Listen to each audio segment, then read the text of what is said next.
मन में प्रणाम किया।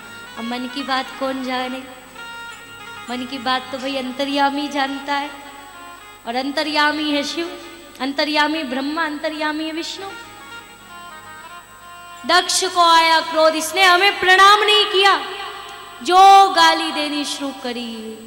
अब भगवान शिव को गाली दे रहा है, लेकिन कितनी गजब की बात, भगवान शिव को दक्ष गाली दे रहा है और भगवान शिव मुस्कुरा रहे हैं, उनके चेहरे पर हंसी है।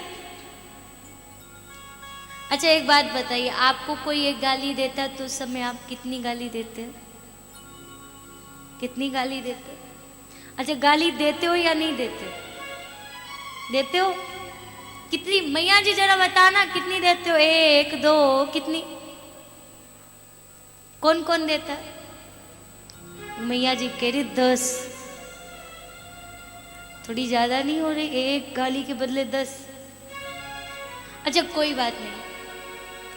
अच्छा कुत्ता आपको जब काटे तो कुत्ते को कितनी बार काटोगे? 10 बार? एक गाली के बदले जब आप 10 गाली दे सकते तो कुत्ता एक बार काटेगा, आप 10 बार काटोगे। अच्छा कुत्ता आपको काटता है, क्या आप कुत्ते को काटते हो? नहीं। क्यों नहीं काटते? क्योंकि कुत्ते को काटने से आपकी पीड़ा कम नहीं होगी, आपका दुख दूर नहीं होगा। तो कहा गाली का इलाज भी, देखो कोई देता भी होगा तो जरा ध्यान से सुन लो। मैया जी तो देती है एक के बदले 10, कोई बात नहीं। तो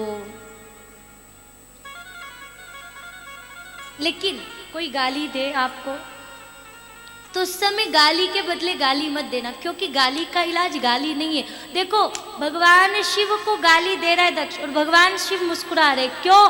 भगवान शिव ने सोचा यदि मैंने भी एक दो सुना दी तो मुझ में और इनमें अंतर ही क्या रहेगा? कोई अंतर रहेगा? ले जैसे ये फिर वैसे हम, क्या अंतर रहा? तो गाली का इलाज गाली नहीं है, गाली का इलाज है मुस्कुराना। अगर सास बहू को गाली दे तो उस समय बहू को मुस्कुराना चाहिए, और बहू सास को कुछ कहे तो उस समय सास को मुस्कुराना चाहिए। देखो माता थोड़ा सोच रही है कि बहू गाली दे तो क्या करे, सुनानी तो पड़ेगी 2-4। खैर कोई बात नहीं। अच्छा एक कथा